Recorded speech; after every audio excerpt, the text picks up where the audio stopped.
Tashqi planet odamining yer sharini tepishi zodi qanchalik tez. Ular qurt o'nkirdan o'tish texnikasiga ega bo'lgan taqdirdami yer shariga yetib bora olmaydi. Chunki ular yer sharining qayerligini topa olmasligi mumkin. Yer sharining koordinati ma'lum bir turg'un yulduz emas, balki ko'p manbalik olam degan bu g'oyat zo'r uqumni ko'rsatadi. Olimlarning faraz qilishicha, bizning koinot faqat texmi yuqori o'lchamli vaqt bo'shliqda laylab yurgan olam ko'pikchilarining biri. Tashqi plan izlanguvchilari oldi bilan millionlagan ko'pikchilar ichida bizni qo'litish kerak. Bu faqat raqobatning boshlanishi xolos. Ta'liga olamni topgan taqdirdami, keyingi vazifa yanada mushkul. Ular bu cheksiz bo'shliqda kuzatishga bo'ladigan olamni, ya'ni yer sharini markaz qilgan, diametr taxminan 93 milliard nur yil keladigan rayonni bekitib chiqishga muhtoj. Diqqat qiling. Bu faqat butkul olamdagi intayin kichik bir bo'lim. Olamning sirtining zodi qanchalik cho'nligini biz hozirgacha bilmaymiz. Olamdagi kichikkin bir bo'lim puchqaqmi 2 trillion yulduzlar sistemasini o'z ichiga oladi. Yer shariga o'xshash sayyorlar texmi ko'p. Onun ustiga olamdagi barliq osmon jismlari yuqori sur'atda harakat qiladi. Muqim yo'l boshlash koordinat yo'q. Shunga izlanguvchilar cho'qim olam darajasidagi belgi jismni tepib yo'llanishni bekitish kerak. Ocean shimoli toj yulduzlar turkumidagi Sadichin sepili dal mush ko'ngildagidek yo'l belgisidir. Bu olam Sadichin sepilining uzunligi 10 milliard nur yili, kengligi 7 milliard 200 million nur yili bo'lib, ma'lum bo'lgan olamdagi eng cho'ng qurilmalarning biri. Xuddi yulduzlar aro to'g'riziq kesib o'tgan g'oyat zo'r mayoq o'xshaydi. Ammo bu Sadichin sepilining ichki qismida necha yuz milliard yulduzlar sistemasi bor bo'lib, izlanish doirasi yanada cho'ng.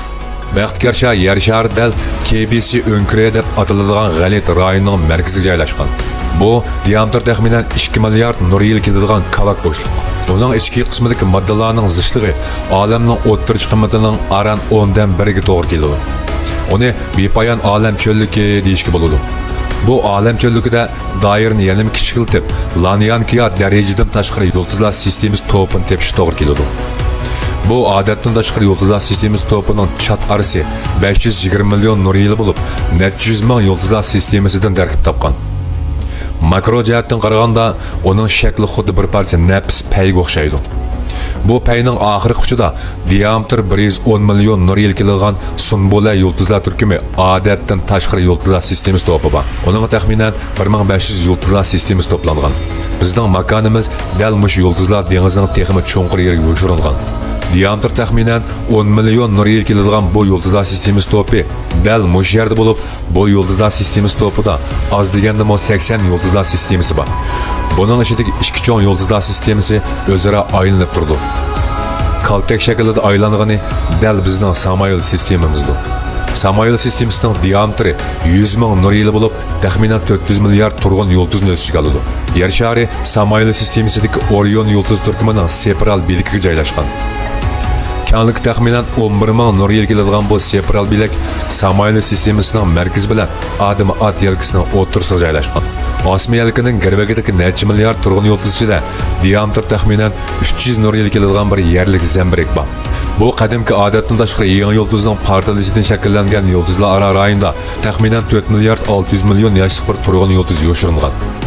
Bizning quyoshimiz hozir faqat eng oxirgi bir belak safarni tamomlab, taxminan 100 million nur yil oraliqdan olqib o'tib, 8 cho'ng sayyora bar quyosh sistemasiga kirib, ishchidan sirti qarab sanaganda 3-tog' jinis sayyorasini topsili bo'ladi. Bu Oy shari bilan hosil qilgan yer Oy sistemasi, dal uning eng oxirgi salohiyat belgisi. Mana bu yer shari. Diametr aran 12742 kilometr keladigan ko'k rangli planeta. Xo'sh, keyingi tema texmi shingan.